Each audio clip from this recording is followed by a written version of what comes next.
قال تعالى ولقد ذرأنا لجهنم كثيرا من الجن والإنس برغتم لجهنم ብዙ ሰዎችና ጂኖችን ፈጥረናል ይላል።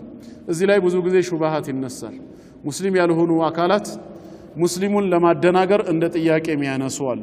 በሱረቱል አዕራፍ ቁጥር 179 አሁን ባነበብነው የቁርአን አንቀጽ መሰረት ሰዎችም ጂኖችም ለጀሃነም እሳት ከሆነ የተፈጠሩት ለምንድነው እናንተ የምትለፉት? በቃ አላህ የፈጠራችሁ ለጀሃነም ነው። ቀኑ ደረሰም አልደረሰም ቁጭ ብላችሁ በሐዘን ያንን እጣ ፈንታችሁን ለምን አትጠብቁም አይነት ነገር ግልጽ ነው። እቺ የቃላት ሽወዳ ትባላለች። ቃሉን አንብበው ሳይሆን አምታተው ያቀረቡት ጥያቄ ነው። ጌታ አላህ በዚህ የቁርአን አንቀጽ ላይ ሰውንም ጂኒንም ለእሳት ፈጠርኩ ብሎ አልተናገረም። ደግሞም ለእሳት አይደለም ዓላማው። ለምን ዓላማማ እንደፈጠረ ሱረቱ ዛሪያት ቁጥር 56 ላይ በግልጽ ነግሮናል። ወማ ኸለቅቱል ጂነ ወልኢንሰ ኢላ ሊያዕቡዱን ያለው ሰዎችንም ጂኖችንም ነው ያለው። አጠቃላይ ሁሉን ማለት ነው። እኔን ሊያመልኩ እኔን በብቸኝነት ሊገዙ እንጂ ለሌላ ዓላማ አልፈጠርኳቸውም ማለት። ትልቁ የፈጠረበት ዓላማው ዒባደቱሁ ዐዘ ወጀል እሱን ማምለኩ ነው። ለዛ ነው ከመሐከላችን ሰዎችን መርጦ የመረጣቸውን ነቢያትና ረሱል አድርጎ የላከልን። በተለያየ ዘመንና ስፍራ ቀደምት መለኮታዊ መጻሕፍትንም የህይወት መመሪያ አድርጎ ያወረደልን ለዚህ ዓላማ ሲል ነው። ነቢያት መላካቸው መጻሕፍት መውረዳቸው ዓላማው ትክክለኛ አምልኮ ከሐሰተኛው እንዲለይ ሰው የተፈጠረበትን ዓላማ ከግብ እንዲያሳካ ነው። ስለዚህ ለዒባዳ የተፈጠርንበት ዓላማ ነው። ጀነትና ጀሃነም ደግሞ ግቡ ነው፣ ጋያው ነው። መጨረሻ ላይ ውጤቱ ግን ምንድነው ከተባለ ሰዎች ሁሉ የተፈጠሩበትን ዓላማ አውቀው በዛ ዓላማ ኑረው ቢሆንማ ኖረው ሁሉም ሰው የት ይገባ ነበር? ጀነት ይገባ ነበር። ወይ በተቃራኒው ሰው ሁሉ ከተፈጠረለት ዓላማ ወጥቶ ጌታውን ክዶና አምጾ ከነ ኃጢያቱ ቢሞት ሁሉም ሰው የት ይገባ ነበር? እሳት ነበር የሚገባው። ነገር ግን ሰው ሁሉ ባህሪው እንደዛ አልሆነም። ከፊሉ አማኝ ነው፣ ከፊሉ ደግሞ ምንድነው? ከሃዲ ነው። ተጨባጩን ስናየው ሱረቱል ሙምተሒና ላይ መሰለኝ እንደገለጸው ሁወ الذي خلقكم فمنكم كافر ومنكم مؤمن የፈጠረን አንድ ጌታ ነው። የአንድ ሰው የአደም ዝርያ ነን። ከእምነት አንፃር ግን ለሁለት ተከፈልን። فمنكم كافر ከናንተ ውስጥ ከሃዲ አለ፣ ከናንተ ውስጥ አማኝ አለ አለ። አሁን ለካሃዲዎች ምንድነው ድግሱ? ጀሃነም እሳት ነው። ለአማኞች ደግሞ ጀነት ነው። ለሁለቱም ነዋሪን አዘጋጅቷል ማለት ነው። እዚህ የቁርአን አንቀጽ ላይ ታራ ምንድነው ያለው? ወለቀድ ዘራእና ሊጀሃነም በርግጥም ለጀሃነም ፈጠርና አለና ምን አለ? አናስ ወልጂን አላለማ ሰዎችና ጂኖችን አላለም። ከሲራን ሚነል ጂኒ ወልኢንስ ያለው ከጂኖችና ከሰዎች ብዙዎቹን ለጀሃነም ፈጠርና አለ። ይሄ ማለት መፍሁሙ ምንድነው? ከሰዎችና ከጂኒዎች ብዙዎቹ ደግሞ ለምን ተፈጥረዋል? ለጀሃነም ሳይሆን ለጀነት ተፈጥረዋል ማለት ነው። ግልጽ ነው። ምናልባት እዚህ ጋር አሁንም የቃላት ሽወዳ እንዳይጠቀሙባችሁ ብዙዎቹን ለጀሃነም ፈጥረናል ካለ ጥቂቶቹን ለምን አንልም ለጀነት? እነሱንስ ለምን ብዙዎች እንላለን ሲባል ብዙዎችና አብዛኞች ይለያያል። ቋንቋ ተረዱ። ቃሉ ያለው ወለቀድ ዘራእና ሊጀሃነመ ከሲራን ያለው አክሰረሁም አላለም። አክሰረሁም ቢልኖረው አብዛኛዎቹ እንል ነበር። አብዛኛዎቹ ለእሳት ተፈጥረዋል። ከዛስ ቀሊል ጥቂቶቹ ለጀነት እንል ነበር።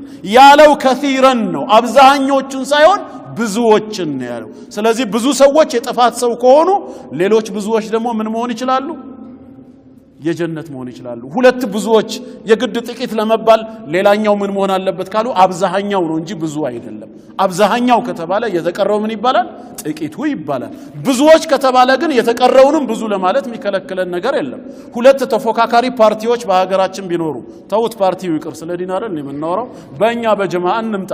በዚህ በኩል ሱናን የሚከተሉ በሰለፎች መስመር ላይ ያሉ ሰለፊ የዓቂዳን ዓቂዳቸው ያደረጉ በኢትዮጵያ ውስጥ 10-20 ሚሊዮን ወንድምና እህቶች ቢኖሩ አላህ ያብዛቸውና እነዚህ 10 እና 20 ሚሊዮን ብዙ ናቸው ወይስ ትንሽ? ብዙዎች ናቸው።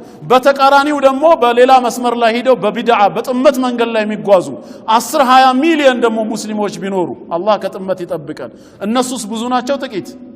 ስለዚህ ብዙ ሱንኒዮች እንዳሉ ሁላ ብዙ ቢድዒዮችም አሉ ማለት ይችላል። ለሁለቱም ብዙ ግን አብዛኛው ሱንኒ ነው ካልንስ ሙብተዲዑ ጥቂት ነው ነው አብዛኛው ይሄ ደግሞ አረብኛው ላይ አክثر የሚለው ነው ለምሳሌ ولا تجد اكثرهم شاكرين አብዛኛዎቹን አመስጋኝ ሆነ አታገኛቸውም ካለ ጥቂቶች ናቸው ማለት ነው የሚያመሰግኑት ብዙዎች አመስጋኝ አይደሉም ቢል ኖሮስ ብዙዎች ደግሞ አመስጋኝ ይኖራሉ ማለት ይቻላል ግልጽ ነው አሁን ስለዚህ ጌታችን ወለቀድ ዘራአና ለጀሃነም በርግጥም ለጀሃነም ፈጥረናል كثيرا من الجن والانس ከጂኖችና ከሰዎች ብዙዎችን ካለ ለጀነት ደግሞ የተፈጠሩ ሌሎች ብዙ አሉ አሁን መነሳት ያለበት ጥያቄ እነዚህ ለጀሃነም የተፈጠሩት ከጂንና ከሰዎች ብዙዎች የተባሉት ለምን ይሄ ነው ጥያቄ ከሆነ አይቀር መነሳት ያለበት ሌሎቹስ ለጀነት ተፈጠሩ ቢባል ለምን አይባልም አላህ الرحمن ነው ቸር ጌታ ነው ለምን መልካም ነገርን ጻፈንታቸው አደረገ ብለን አንወቅስም አእምሮ ላይ ጥያቄ የሚነሳው ብዙዎቹ ለጀሃነም የተፈጠሩት ለምንድነው ለዛ ዓላማ ሲባል ማለት ነው ወይስ ከፍጻሜያቸው አንግል ሚለውን ነው ማየት ያለብን የዚህ መልስ ያለው ምኑ ላይ ነው ለጀሃነም የምትለዋ ላሚቷ ላይ ነው እቺ حرف ወይም ላሙ ተዕሊል ሳትሆን ላሙ العاقባ ትባላለች ፍጻሜያቸው ወደዛ እንደሚሄድ ታውቆ ለዛ የተፈጠሩ ማለት እንጂ ከመነሻው ጀሃነም እንዲገቡ ታስቦ የተዘጋጁ ማለት አይደለም ወለቀድ ዘራአና ለጀሃነም በርግጥም ለጀሃነም ፈጠርን ማለት ለዛ ዓላማ ማለት አይደለም የተፈጠሩበት ለዒባዳ ሆኖ ሳለ ያን ዒባዳ በአግባቡ ባለመፈጸማቸው ከጌታቸው መስመር በመውጣታቸውና በመካዳቸው ሰበብ ፍጻሜው ወደዛ እንደሚያደርሳቸው ታውቆ ለዛ የተፈጠሩ ማለት ነው ላሙ العاقባ በቅዱስ ቁርአን ውስጥ በዚህ መልኩ አመጣጡ ብዙ ቦታ ስለመጣ ማለት ነው አንድ ምሳሌ እንመልከት ሙሳን አለይሂ ሰላም አንስተው ያሳደጉት ፊርዓውንና ቤተሰቡ ወይ ሰራዊቱ ናቸው አይደለም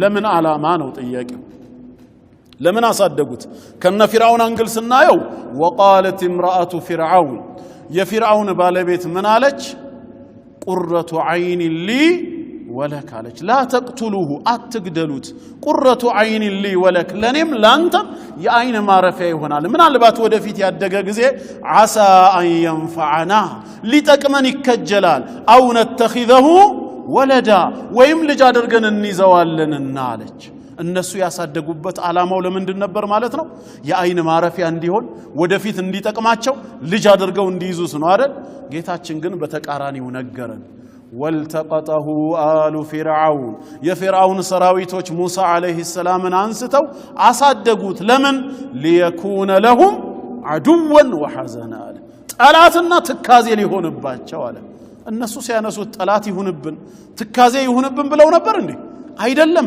ይጠቅመናል ነው ያገለግለናል ልጅ አድርገን እንይዘዋለን የአይን ማረፊያ ነው ጌታችን ታራ ከምን አንግል ነው ጠላትና ትካዜ የሚሆንባቸው ያለው ከዓቂባው አንፃር ነው ለካ ይሄ ልጅ ያሳደግኩት ነገ በኔ ላይ ሊገለበጥብኝ ነው ትላለህ አንተ መጨረሻ ላይ ያን መጨረሻ ቀድሞ የሚያውቀው አላህ ሙሳንም እነሱ አንስተው ያሳደጉት ነገ ጠላት ሊሆንባቸው ትካዜ ሊሆንባቸው ነው እንደተባለውም ፊርዓውን ካሳደገው ለቁም ነገር ካበቃው በኋላ ለፊርዓውን መጥፋት ማን ነው ሰበብ የሆነው ሙሳ ነው ባህር ውስጥ እንዲሰምጥ ሰበብ የሆነው ሙሳ ነው ለዚህ ዓላማ ነው ያሳደገው ያለው ጌታችን የነገራትን ፍጻሜ ወዴት እንደሚወስዱ ቀድሞ ከማወቁ አንፃር ነው እዚህ ጋም ስንመጣ እነዚህ ከጂንና ከሰዎች ለጀሃነም የተባሉት ብቻ ሳይሆን ለጀነት የተፈጠሩትም ሁለቱም በጋራ ለአንድ ዓላማ ነበር ቀድሞ ሲፈጠሩ የነበረው ያ ዓላማ ምንድነው ለዒባዳ ነበር ይሄን የተፈጠሩበትን ዒባዳ ዓላማውን ግን ሁሉም ስለማያሳኩ ብዙዎች እንደሚያሳኩቱላ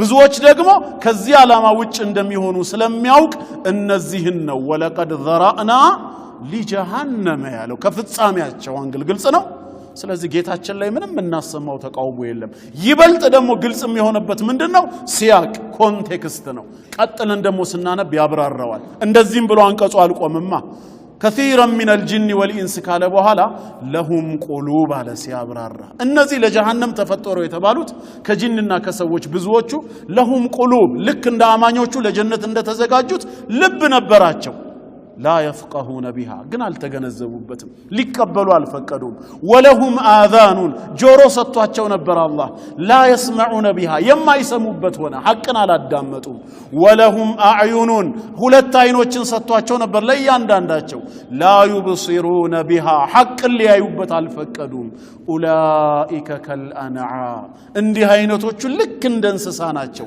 ጥሪን ይሰማል